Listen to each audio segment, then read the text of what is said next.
ತಾಲೂಕಿನ ತೆಕ್ಕಲಕೋಟೆ ಸಮೀಪದ ನಿಟ್ಟೂರು ಗ್ರಾಮದ ಬಳಿಯ ಸುಕ್ರದಪ್ಪನ ಬೆಟ್ಟದ ಬಳಿಯ ಹೊಲದಲ್ಲಿ ಬಂಡೆಗಲ್ಲು ಶಾಸನ ಪತ್ತೆಯಾಗಿದೆ.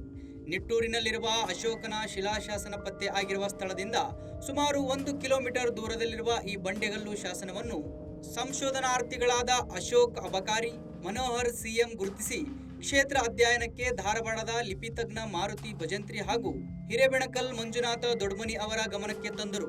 ಶಾಸನವು ಬೃಹತ್ ಆಕಾರದ ಬಂಡೆಯೊಂದರ ಮೇಲೆ ಪ್ರಾಚೀನ ಲಿಪಿಯಲ್ಲಿ ಬರೆಯಲ್ಪಟ್ಟಿದ್ದು, ಶಾಸನವು ಸುಮಾರು 7 ಸಾಲುಗಳನ್ನು ಒಳಗೊಂಡಿದೆ. ಮೌರ್ಯರ ಆಳ್ವಿಕೆಯನ್ನು ಒಳಗೊಂಡಿರುವ ಪ್ರದೇಶವೆಂದು ಗುರುತಿಸಲಾಗಿತ್ತು.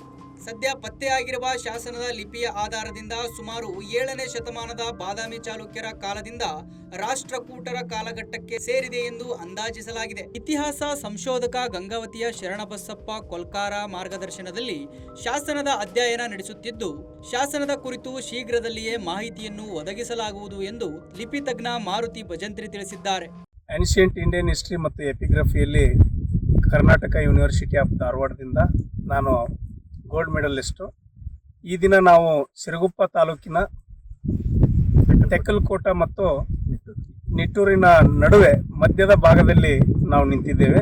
ಕಾರಣ ಏನಂತಂದರೆ, ಸುಮಾರು 6 ಮತ್ತು 7ನೇ ಶತಮಾನಕ್ಕೆ ಸಂಬಂಧಪಟ್ಟಿರುವಂತಹ ಒಂದು ಶಾಸನವನ್ನು ನಮ್ಮ ಸ್ನೇಹಿತರು ಗುರುತಿಸಿ, ಅಶೋಕ್ ಸರ್ ಗುರುತಿಸಿ ಅದರ ಒಂದು ಬರವಣಿಗೆ ಯಾವ ಮಟ್ಟದಲ್ಲಿದೆ, ಏನು ಅರ್ಥವನ್ನು ಕೊಡುತ್ತೆ ಅಂತಂದು ವಿಶೇಷವಾಗಿ ಅದನ್ನು ಅರ್ಥ ಮಾಡ್ಕೋಬೇಕು ಅಂತಂದು ನಮ್ಮನ್ನ ಮತ್ತು ಮಂಜುನಾಥ್ ಸರ್ ಅವ್ರನ್ನ ಮತ್ತು ಅರ್ನಾಯಕ್ರವ್ರನ್ನ ಅವರು ಇನ್ವೈಟ್ ಮಾಡಿದಾಗ ನಾವು ತುಂಬ ಸಂತೋಷದಿಂದ ಒಂದು 5 ಗಂಟೆಗೆ ಅವೇಕ್ ಆಗಿ ಎಲ್ಲ ನಮ್ಮ ಎಕ್ವಿಪ್ಮೆಂಟ್ಸನ್ನು ತಗೊಂಡು ಇಲ್ಲಿಗೆ ಬಂದ್ವಿ.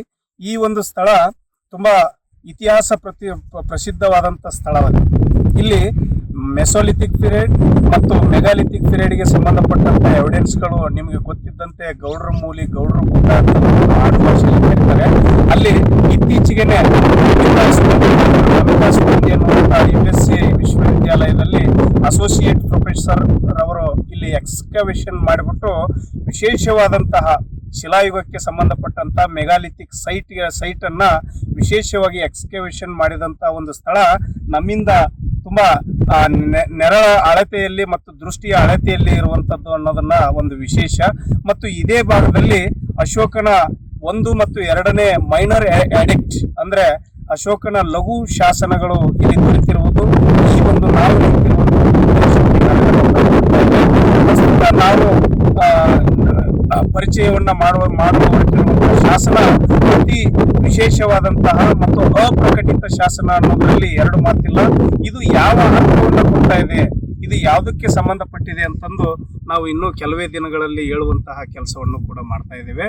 ಮತ್ತು ಈ ಒಂದು ಅಪ್ರಕಟಿತ ಶಾಸನವನ್ನು ಗುರುತಿಸಿ ಮತ್ತು ಅದನ್ನ ಬರವಣಿಗೆ ರೂಪಕ್ಕೆ ಮತ್ತು ಅದನ್ನ ಸಂಶೋಧನೆಗೆ ಪೂರಕವಾದಂಥ ರೂಪಕ್ಕೆ ತರುವುದಕ್ಕೆ ಸಹಾಯ ಮಾಡಿರುವಂಥ ಎಲ್ಲ ಸ್ನೇಹಿತರಿಗೆ ನಮಸ್ಕಾರ. ಧನ್ಯವಾದಗಳು. ನಾಯಕರು ಧನ್ಯವಾದ. ನಾವು ಇವಾಗ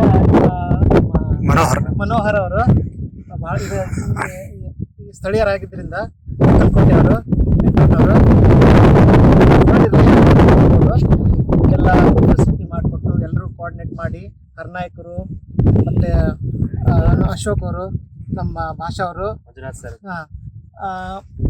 ಮಂಜುನಾಥ್ ಸರ್ ಸ್ಥಳೀಯ ಟೀಚರ್ ಆದಂಥ ಮಂಜುನಾಥ್ ಸರ್ ಅವರು ಬಹಳ ಸಹಕಾರ ನೀಡಿದ್ದಾರೆ. Thank you. ಲಾಸ್ಟ್ನೇ ಸ್ವಲ್ಪ ಇದಾಯ್ತು.